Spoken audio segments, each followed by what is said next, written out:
Welcome to Adult Forum and to our ongoing series, School of Love. This morning we're going to hear a whole bunch, in particular, about solar power and the possibility of having that here at Christ the King. Jerry and the Bealers have been spearheading a grant application process on behalf of the congregation through Northwestern Energy. They offer grants for nonprofits and public buildings to put solar panels on roofs. It is just a grant process, and I'm always like, I don't want to squash anybody's enthusiasm, but remember, it's not like we haven't been guaranteed the money, right? It's an application, and it's a slow process. St. James Episcopal Church submitted an application at the end of October 2018, and they still haven't heard a yes or a no. Right? So their grant cycle is twice a year. And it evidently takes half the year for them to figure out. So we're hopeful for St. James. Anyway, I'm going to open us up, and then I'm going to turn it over to Jerry, and then he'll turn it over to Dan Parada from SunPower. Independent IPS, Independent Power Systems. Independent Power Systems. He'll explain who he is. Yeah. That's all good. But I asked Jerry if I could have the opening bit to talk a little bit not on the technical side and the detail parts of solar panels, but why on earth would a Christian congregation be pursuing this in the first place? What is it in our theology, in our practice of faith, in our tradition that makes this possibility attractive to us? Why is this something we would pursue? And I think, and you can correct me or tell me later, if your experience is radically different. But my experience as a consumer of media is that the loudest voices claiming to be Christian in American contemporary media sort of poo-poo the whole idea of climate change and say that A, it's not real at all, or B, it's not or it might be real, but it's totally a natural cycle, and there's nothing we should do about it anyway. Or that it's a good thing, which if you live in Shishmaref, Alaska, you will argue is certainly not a good thing.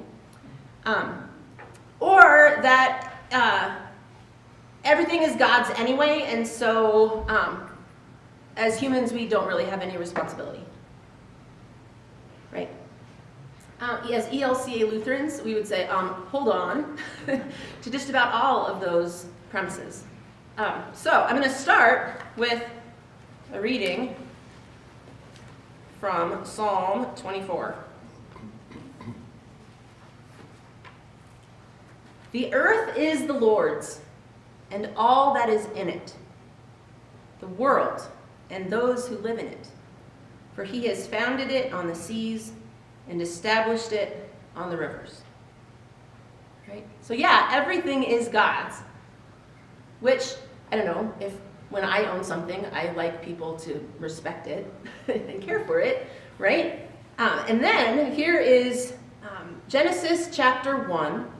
On Friday evening, we had a couples care event, and Ian Anderson and JP and I were the ones who got to lead different sections of it, and I spoke about communication, and Ian spoke about conflict management, and JP claimed to have drawn the short straw, and so he talked about sexuality and affection.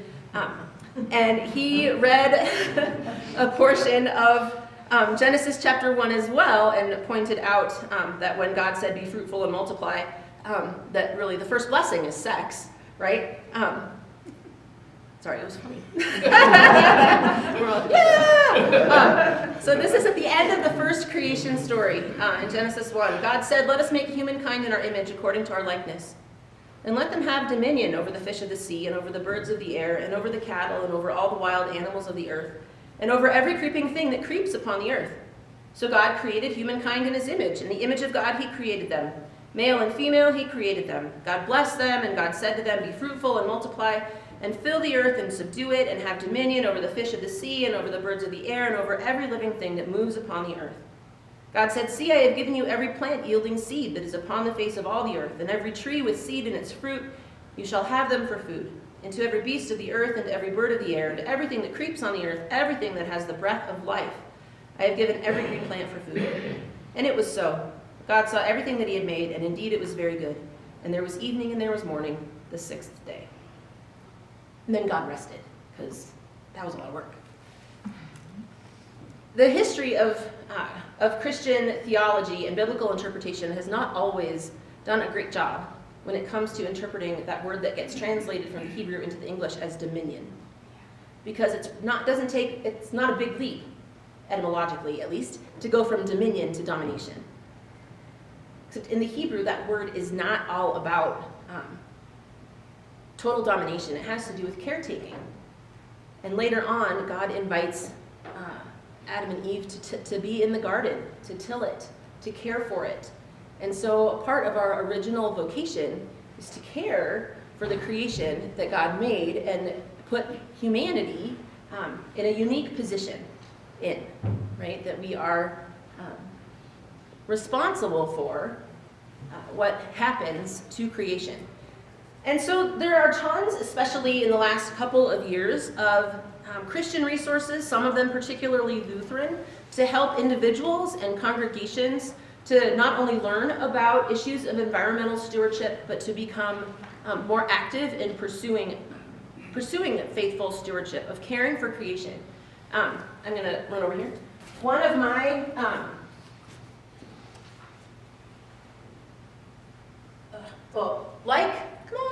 like Matt Elwell, hey Matt, one of my undergraduate degrees is atmospheric science, and so some of this stuff is right up in my now old wheelhouse, right? But one of the contemporary scientists who's done a lot to try to help lay people who don't have degrees like that, why is this not working? Have that scientific understanding to understand what's happening in the world and happening especially with climate change from a climatological perspective is Catherine Hayhoe. She is a professor in Texas.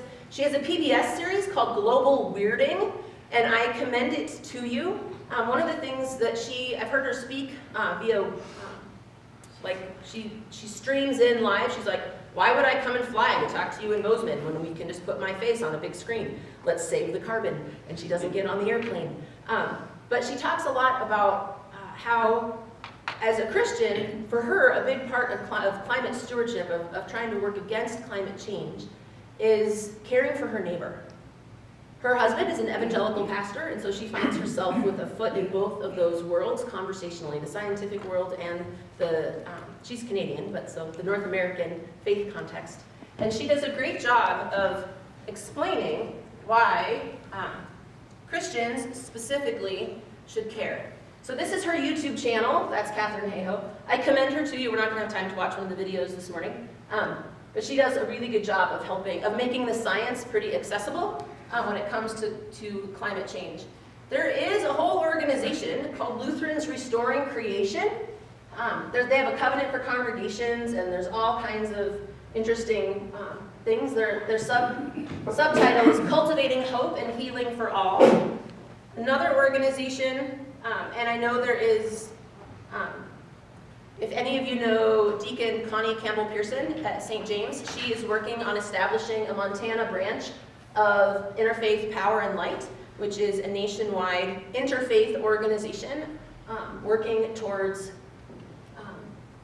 climate justice and greening faith communities of various stripes. Here's one called the Green Church, which is it's Green the Church, sorry, all about climate issues in communities of faith.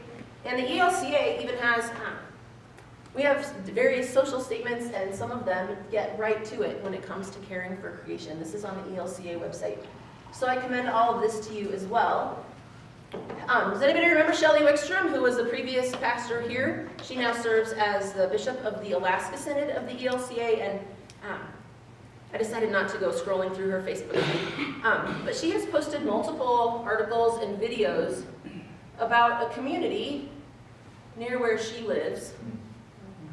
This is Shishmaref, Alaska, where global warming really is wreaking havoc. And as is often the case, often those who are most affected by climate change are the ones with the fewest resources to adapt. And so to love our neighbors means to pay attention to what is happening where they live too. So a little bit of theological rationale for why this might be something we would want to pursue as a congregation to reduce our carbon footprint. I'll be quiet now. Jared. Well, I just want to mention one thing, that about a month ago, I was at a scientific conference in San Diego, and many times, just a number of people, Catherine Hayhoe gave a presentation, and we all reacted. Using your iPhone, she would ask questions so we could respond, and we'd see the results. What do you all think about such and such? And you could respond. And you'd see it. So there's interaction between her sitting someplace thousands of miles away and this group of people. Really a pretty effective way to operate. Yeah, she's a really effective communicator. And the global weirding videos, none of them is exceedingly long. Like you can just sit down and watch one in a few minutes, and some of them are hilarious, and some of them are a little bit like a punch in the gut, but effective. So is this some kind of a government program that we're getting involved in? And the answer to that, some people say, oh, this is another government deal to try to get on that dealing with climate change. It's got nothing to do with it. A lot of people have decided they want to have at least part of their energy come from other than coal and oil. And so they checked a little box on their power bill. And they said, I'm willing to pay a little bit more if say, a certain percentage of my energy comes from the sun or the wind. That money accumulates, and the people that accumulate is Northwestern Energy. They aren't doing this out of the goodness of their heart. They got somebody else's money, and they need to use it for solar power or for something like that. So we're going to propose that maybe some of that power could come here, and we would generate it here on this building. We've already got a structure for it, ready to go. So, but there are about 5 criteria in order for us to be competitive. First of all, we have a disadvantage because we're in Bozeman. Or in Missoula, there's a disadvantage because there's already, this technology is already well represented there. So, we qualify on many of those 5 criteria, but there's a couple, well, and the one I said on geography, there's good and bad news. The good news is we're surrounded by school kids, and that is an opportunity to provide some education. That's great, but we're in Bozeman. That's not so good. What else? Geography. The one place where we can really make a difference is in the area of education, because, let's see if I can remember it, my notes. In order to be effective, we must show civic value through education and visual representation of renewable energy technology. Next step, to a broad audience, not just for us. Well, for starters, we've got a list of 23 groups that use this facility. And we've got letters from quite a few of those. Where are you? Where's our example of that letter? Where are you, Patty? Oh, yeah, would you pass that out, Patty? She works with the Association of Retired Educators. They use this building. They're interested in this subject. And so they're willing to spend maybe 10 minutes sometime seeing how this system, if we get it, performs. That's all we're asking for any of these groups. Just give 10 minutes to see how it works. I will, a little later on, if we have time, show you how it's working on our house. Because we've had a system like this for 7 years now, almost 8. Our system is, the system we're proposing for this church is 8 times more powerful than the one we've got in our house. So I can show you, after 8 years, what's happened at our house, that we would have the same performance here at this church in 1 year. So we'll show that to you when you get a chance. So the education program is really critical. That's where we can maybe potentially compete. JP is willing to work on that quite a bit with our young people and to help maybe give those little 5 and 10 minute presentations. But there's other ideas too. For example, other schools. Madeline, tell us what you're thinking. I go to the Bozeman Field School, for those who don't know, which is a private, pretty new, pretty small private school, but we're very outdoors oriented and ecologically oriented. So I'm planning to give a 10-minute presentation to my entire school about what this project is and how it will benefit both our church and the greater city. Perfect. That's one example of, we've got about 23, we got a connection to the technology people with the ELCA, and they would be willing to tell part of the story to 100 churches in the ELCA. So that gives us a pretty broader exposure. Let's see. Oh, yeah, the project will cost approximately $100,000, but we're going to hear more about that from the guy who designed it. Maybe you can do it for less, I don't know. But assuming it's $100,000, well, why are we talking to this guy, Dan Parada? Well, two of us, two families here, the Beelers and the Nielsen's, have worked with him and his company for now, together, 10 years. And we're very happy with it. We seldom pay more than $5 a month for our electricity. And we're producing 120% of what we actually need. The other 20% goes back onto the grid, free. So we're contributing back to the grid. But the grid provides us that dependability from overnight and when we get snow on our panels. But I can't talk, I gotta keep going, because there's lots to talk about. Maybe I'll just leave it at that for right now. Oh, yeah. Oh, another way you can compete. This grid, for this system, for this proposal, there's a match. And they say the match must be at least 10%. We're shooting for 20. We're getting close. Just people just kind of walking up and saying, "Oh, I'll help." So, and if anybody would like to do something, it will just add to that match, and we can maybe get to 20, 22%. That makes us more competitive. So we've already got we're approaching $20,000 already for the match. Anything else? One other area we can compete in is have a good strategy for what would we do if the warranty runs out. So we have to have a little bit of a plan. If that should happen, are we going to just drop it? They're putting in $80,000. They want to be sure this thing keeps going. And so we'll have to have some kind of a plan just in case something would go down. Let's see, we get grapefruit-sized hail. Hopefully the insurance policy will help, but maybe we have to think about that. So what I'd like to do is just walk through this. It's one page. It's currently the draft of the education plan portion of the grant. If you have other ideas, I would like to hear them either this morning or email me with those ideas, because I'd like to get this portion nailed down in the next couple of weeks so we can get that in. So just to follow up on something Jerry said, he's had his system for 7 some odd years. We've had our system for 3 now. We also have 2 electric cars. So we're doing as much as we can to get away from being carbon-based. We don't have a battery backup system yet. I think Jerry's thinking about that for their system. I will say I don't monitor it as closely as Jerry does, but I know that in the winter we produce probably 1/3 of what our electrical needs are.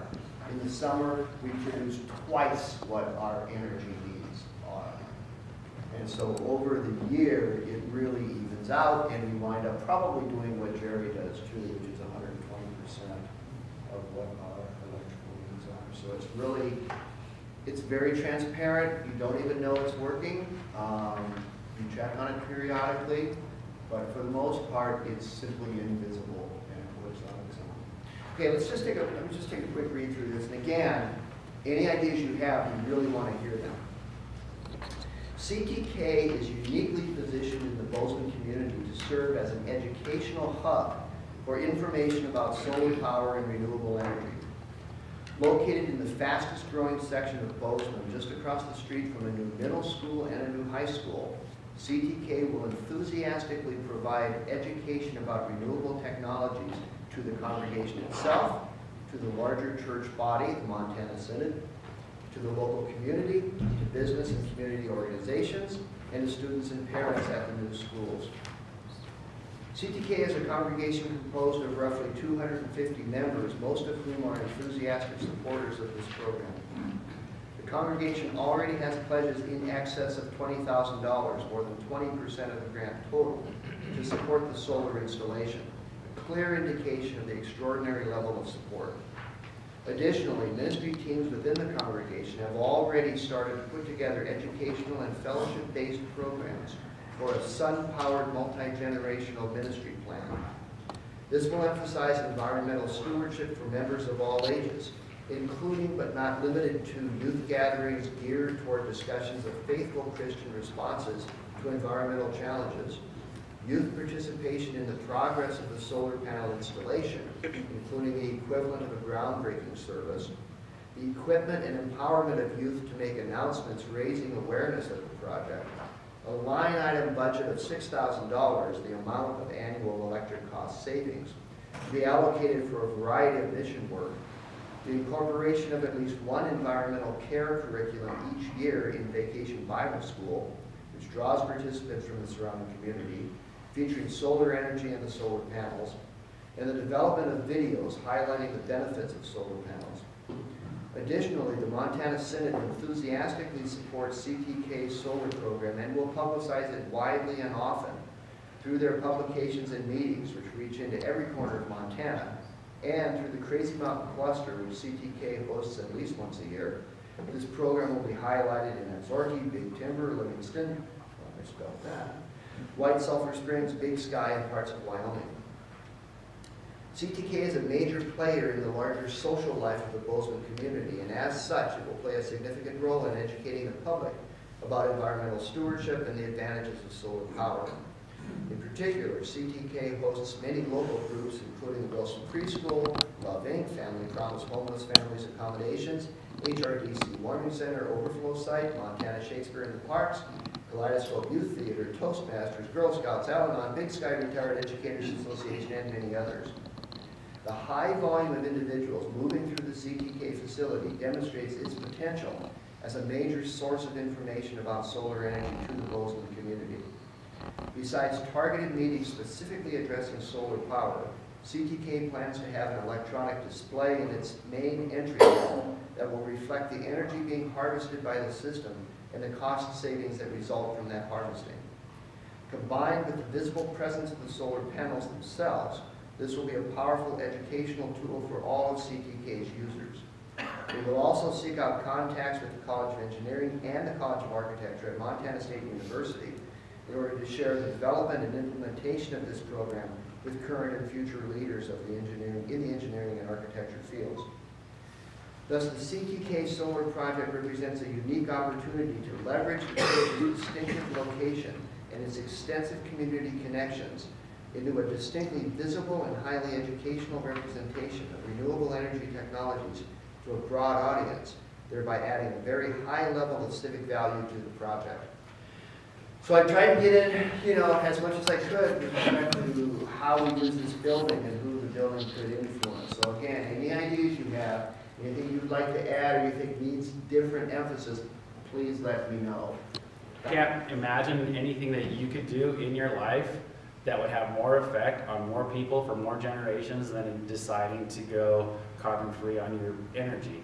That's one thing that if you do it, it's going to touch people across the planet, and it's also going to affect generations long after you're gone. Just the system that we're talking about right here, or that we will be talking about for this church, has an expected life of up to 50 years. So the decision that you're making right now is probably going to outlive most of us. Once you've made that decision to have a solar and to take advantage of its benefits, then you want to get into how does it work? Am I choosing the right components? How did they develop those components? Is it a right financial decision? Financially, you know, right now the church or you in your own personal lives, you're just giving money to the utility. And you're locked in this kind of every day, every month, every year, I'm giving money to the utility, and I'm giving it away, more and more and more. By making a decision to go 100% offset with solar, you've locked into a rate which is actually going to be less than you're paying right now. And you can take that money that you would have been giving to the utility and use it for all kinds of other benefits. You guys have mentioned some of the things you might want to use, even in your letter. So that's great. Now, we need to think about solar itself. And I guess I would say, hopefully I can get this to pop up here. I do work for Independent Power Systems. Independent Power Systems has been installing solar in Montana for over 23 years. Started in Montana by an engineer, and then he followed the free money, went to Boulder, Colorado. They had great grant programs there, and then went to Boston, Massachusetts. One of the ways in which we decide what equipment we're going to use really is on, is it the best, and is it going to mean that we never have to go back to an installation again? Every time you have to go back to anything just means it's a cost to the company. So really just from a financial incentive for the company, it kind of works in everybody's benefit that we've identified the best performing products. Not just best performing, but also best made. So this is our website. If you want to find out about us, Independent Power Systems, its website is solarips.com. You can go on there, you can see all different kinds of projects that we've done. This is the picture of Boulder, right there trying to showcase, we installed the largest net zero building in the United States that is for a multi-tenant kind of building. So that's what that one's showing there, but you'll see all different kinds of things on there. You'll see things that you recognize here locally, be it the library, Sims, all kinds of local projects, but then also, if you look on there, you might see stuff like Colorado Rockies, bigger commercial things that we've done as well. So that's that site. You can check that out. As far as the product and what you referred as SunPower, SunPower is the product that we use. SunPower has been making solar modules longer than anybody else, but are consistently in the market. If we can look here, we can see a picture of basically showing different manufacturers, showing SunPower's around the whole time, most likely to still be here in the future. A US-based company, that because it is US-based, that means they have to fund their warranties.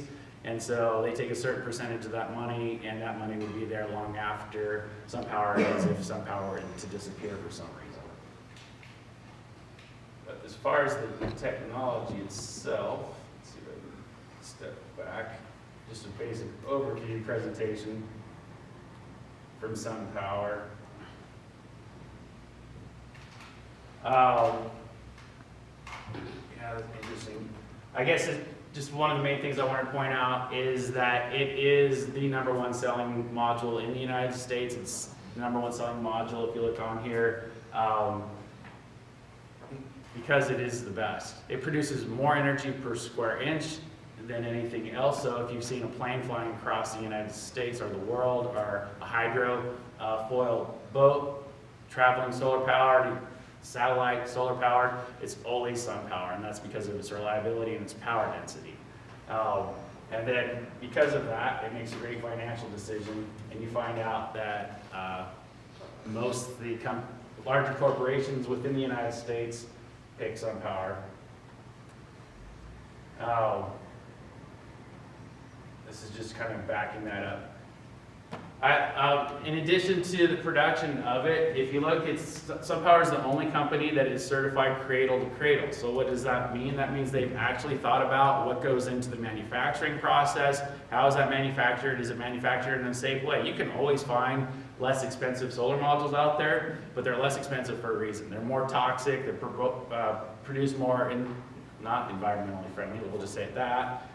They haven't gone the extra steps to make sure it's not only a good power producer, but it's also good for the environment. And what happens to that module at the end of its life? Cradle to cradle means they thought about it the entire through, they've got the certification, and that it would not be toxic to the environment.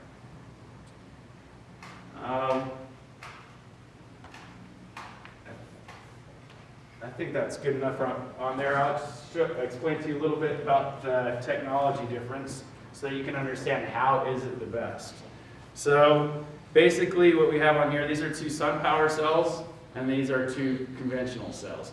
You take these cells and you put them together and you actually get a module. Those are just, that's just a bigger representation of what we have here. But what you should notice is that there's no lines on these cells right here.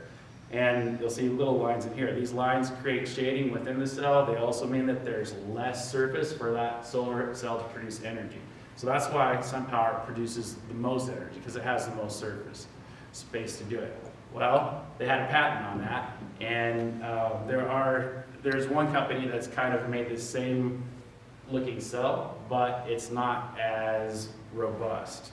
And I'll show you the robustness of the sun power cell. First of all, if you notice, all the lines are on the back, and so all the energy transfer within the cell happens here. But if you go from cell to cell, you have what is essentially an expansion joint. If you go from here to here, you have essentially a ribbon from here, from one cell to the next. Within the cell, if you have microcracking can happen basically just from the act of installer carrying the module up onto a roof. It can also happen just from expansion and contraction at different rates. So you end up possibility with microcracks. What did SunPower do about that? Each and every cell has an entire copper backing. So even if it were to get a crack, there is still a way for that energy to transfer from within the cell. It doesn't disrupt the power flow. If this were to crack, it disrupts the power flow. I can show you that a little bit bigger in a second. This expansion joint, it allows the energy to go from one cell to the next, and this little ribbon here, another company that I mentioned where they've made the cells look like this on the front, they still have this kind of ribbon technology and chance for decay on that. To drive home the point on that, I actually have a couple of cells right here. So this is a sun power cell. I can flex that pretty well. You can hear that there's actually some metal backing in there. You guys want to try and flip that one or see what happens if you do something like that on that guy? Oh no!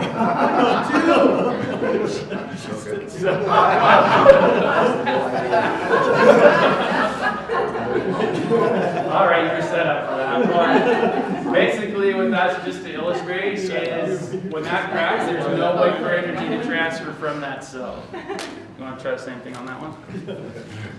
Oh, it cracked, but it's still together. There's still a way for energy to transfer from that cell and across that cell. And that's just to make it more obvious to you that SunPower has a technology that is going to last a long time. Yeah, you may be able to get a solar module that costs less up front, but if you're thinking long-term, and long-term meaning more than 10 or 15 years, maybe solar modules are very similar in their first 5 or 10 years of life, but when you think long-term, you want something that's actually designed to last long-term. So that is just one of the many things that SunPower has done to make sure that it lasts a really long time. As far as the design for right here, let's see if this will let me get out of this. Let's see. So I'm not sure that everybody has seen the proposal. No, they haven't. Okay. They haven't seen All right. the side. Legs in there. Trying to get in here. Oh. This does not want to maximize.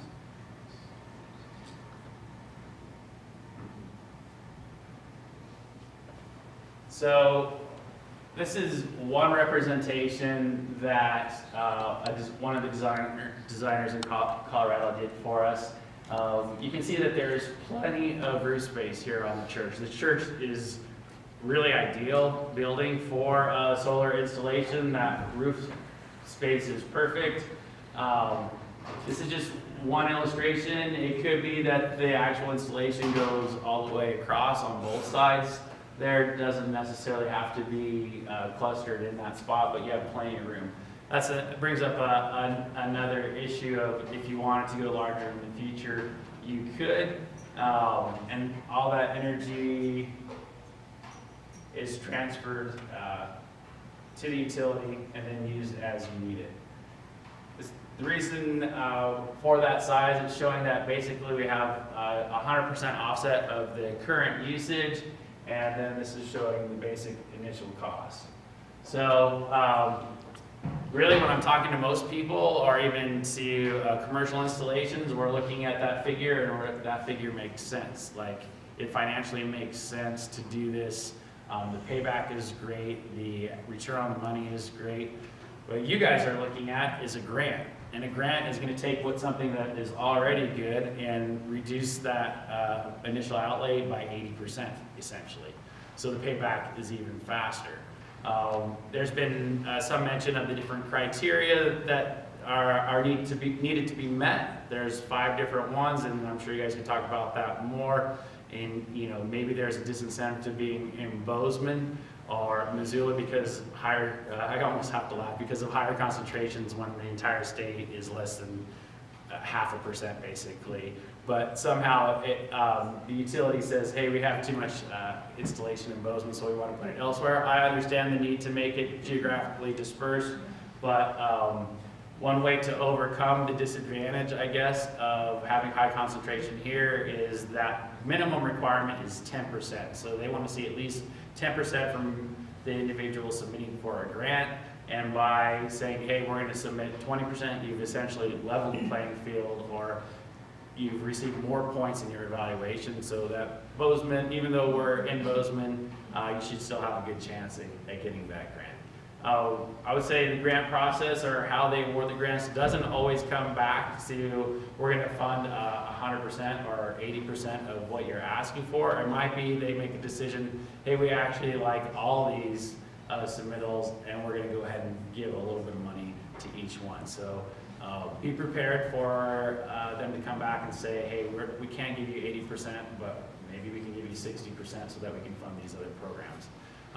Either way, having a payback of something that where most people are expecting 15 years, and you probably see it in a few years, is pretty great to take advantage of that program.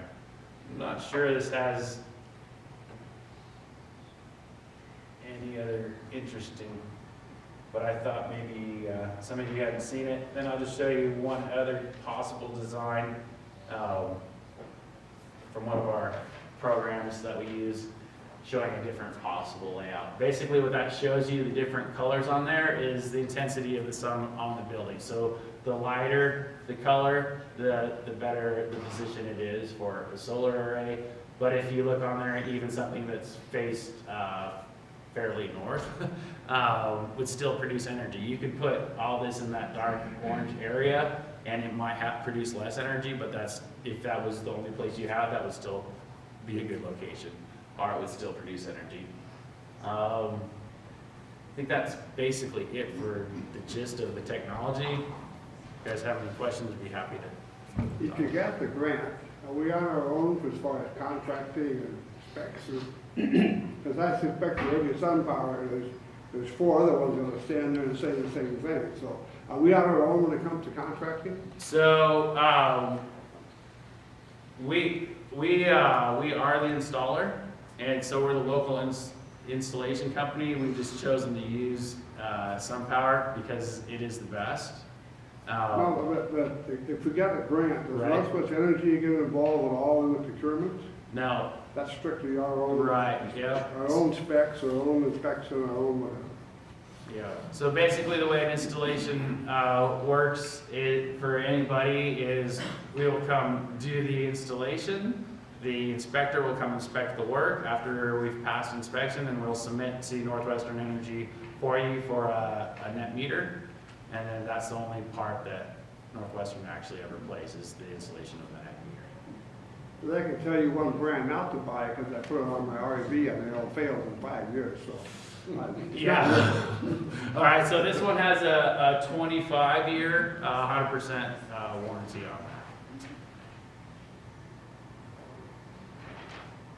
that. How about recyclability at the end of the life of the panel? Yeah, so like I said, that the SunPower brand is the only one that's showing cradle to cradle. And I can't say for anybody else, but they actually have a full plan for how to deal with it, how to recycle it, how to take it back.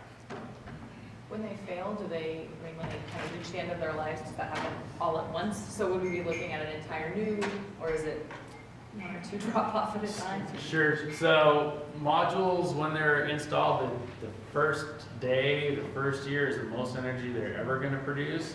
Then they degrade each year. The actual act of transferring sunlight into energy does have a degradation. SunPower's degradation is half the rate of any other module out there.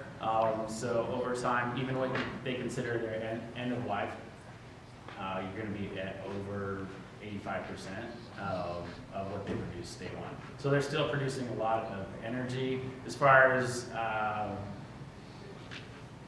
don't know that anybody's actually ever seen a module go to the point where it was so low that you had to replace it. I mean, like I said, we've only been in business 23 years, so I don't know if anybody's actually seen a module go to the point where it had to be replaced. Any annual costs after the installation, maintenance costs? What happens after the fact at 5 years, 10 years? Do we have to go up and clean them? Do we have to replace them? What happens to not the grapefruit size hail, but just the regular ones that bang? So, good question. So, first of all, solar modules are stronger than asphalt shingle roof. So, what we typically see is you have a hailstorm and we have to take modules off if somebody needed a roof replaced. As far as cleaning it, that kind of thing, in an industrial size utility scale installation, it might be worth it for them to get up there and pay for somebody to come clean those modules off. Because of where we're at, we have the gift of snow, and snow actually does clean your array for you. When we look at the projections of how much energy a system is going to produce, we use a tool from the National Renewable Energy Laboratory. It's already taken into account that your modules are going to be covered with snow a certain amount of the time. It's taken into account that there's going to be dust on there that's going to kind of slow that production down a little bit. So that's already taken care of. I would not argue against somebody wanting to go up there and maybe. Now, what's the cost next year? $100? So the cost zero. What's the cost in 5 years? It should be zero. What's the cost in 10 years? Zero.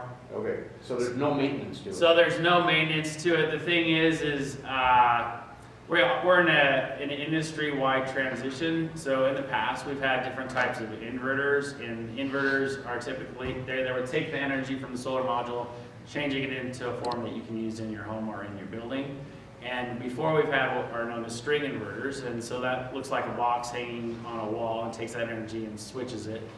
As an installer, that's the ideal situation, because if we ever have a problem, we come to that inverter, we do our testing at that inverter. Now the way that the industry is going is known as a microinverter. So on the back of every module is a device that takes that energy and turns it into energy that you can use. They're giving us a 25-year warranty on that product, but I have to say is we don't really know on the real-world performance of that. We're going to expect that it will last that 25 years, but I would say to you is that you need to be prepared that there could be failures of those modules and of those inverters, microinverters, and so maybe each year. Don't use all that savings towards other projects. Maybe save $500 back per year so that when there is a replacement cost, you're ready and you have that covered. So all that savings from your utility bill, all a little bit back, you won't have to worry about maintenance. The AC/DC thing's pretty easy, but where do you match the cycles at? if you're gonna match your site power with the commercial power, you have to match the cycles, right? Right. So when does that occur at? Is there another box for that, or? So the inverter, whether it's a string inverter or whether it's a micro inverter, is always watching the frequency that's coming from the utility and matching to the utility. On those inverters, let's say 10 years from now, one of them goes wrong or bad, and we have new technology. Do we just replace the one that goes bad, or do we have to replace all of them within the system, or is there only one? So in the past when we had string inverters, that was one nice thing is that you could replace a string inverter and it would affect everything that was attached to it. Now that we're moving towards microinverters, there's no reason why you have to replace more than just that one that you're thinking about, because each module has its own microinverter. But if the technology leap was so great, maybe you would consider replacing. So how many panels would we have on this? I couldn't tell from that. I can't remember. Like 5, 10? That looked, let's say about 70. Oh, 70? Okay, how much are those inverters a piece? I've never known that because it's always considered part of the, the module itself. But if one of those would go bad, would we have to replace all 70 if the technology takes that leap? So, you know, that's one thing that people often think about is, hey, I just made this big investment. What if something better comes along? And really, once you're already offsetting your usage 100%, you don't care if something better came. I'm not worried about it if something better comes along. I'm worried if something happens to one. Would we have to replace 70 more, or we just? No, you can just replace just the Okay. one. Yep, individually. And how, for hail, how does that handle, like pea-size, marble-size, golf ball? So, interesting, in the last week I was dealing with a customer that lives on a golf course, and so I had to do a little bit of research on golf balls. I do know that SunPower is taking a golf ball and fired it at a module at 100 miles an hour. So, even if that's one thing about the SunPower cell is even if you crack that glass, it still showed that entire module was still producing energy. So that was pretty nice. Now, how do we get, you know, to a rating below actual shattering of the glass? And the UL listing on a module is such that it has to take, I believe it's a quarter-size hail at 55 miles an hour and not have any damage at all. So those That's are what those have. yeah. Is it typical, or do you know what happens with insurance once these panels are installed? Do they?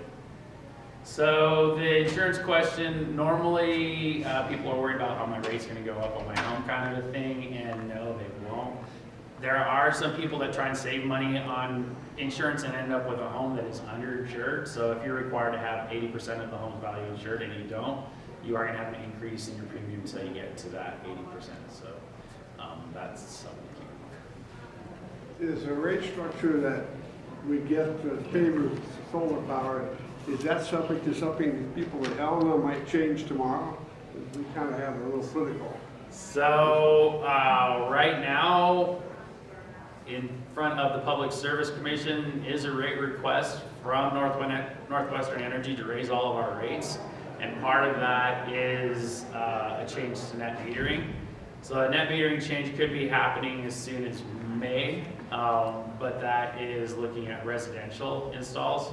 And that could dramatically change the payback. It could actually kill the solar industry in Montana if they get acceptance or approval of the change that they've requested. What they're essentially asking is that the utility be allowed to add an extra charge. It's demand charge. The demand charge is basically what that means. They look at your entire monthly usage, they look at every 15 increment, and whatever instantaneous power you drew for that 15 minutes, they're going to attach a fee onto that. So for the average home, they're saying that's going to be an additional $50 a month. If you plug in an electric car or two, then your instantaneous draw is going to be higher, and under the new net metering agreement, it could be that you're paying over $100 a month in this additional charge. Thankfully, everything that I've seen so far and what's on the books is that if you have something installed before that change, you are grandfathered in under the current net metering agreement, and so that wouldn't affect you. When we think about this building here, I haven't actually looked to see you know, the classification of the bill, but as a commercial building, it shouldn't be affected. I don't suspect solar power changes their peak. I'd like to show this while I've got it, before it gets away. This is showing what, for our house, the blue is the amount of energy we use, the green is the amount we're generating for this month. Earlier in the month, we had a lot of snow, but we have less, after the snow left, you see we're now producing, the green is producing a whole lot more than we're using. And I want to rather quickly show you the lifetime thing. Whoops, there. Whoa, lost it. Try the cord a little bit, maybe. No, it's recycling again. It goes back and updates. All right, so maybe. I was trying to get it worked in, but All right. never mind. So, I mean, that's a great example for you to see monitoring package of what happens once you do have solar. You can look at the instantaneous power or usage. You can look at it over any time increment. So monitoring by itself, whether you have solar or not, has been shown to pay for itself. So whether you've got solar or not, if you can actually see what you're using, you will curtail your use. All right, back up there. No, it's not. It's working. there, it's All there, right. it's not quite right. All right. It may pop up, but it boils down to, in the 8 years we've had it, it's equivalent to not driving 77,000 miles. And it was equivalent to something like 36 tons of CO2 not emitted. I mean, you could get it back into those kinds of terms. I wanted to show you that, but I don't think I'm going to be able to do that. Yeah. But so that way you can translate it into those kinds of figures, not just numbers or kilowatt hours. Right. And if you have solar energy, especially on your home, you kind of get rid of the anxiety of, should I drive? I mean, if you drive a car that you can plug in, there's basically no impact or no cost. So that's another feel-good thing. I guess we need to head on over. head on over. All right. Thank you. Thank you.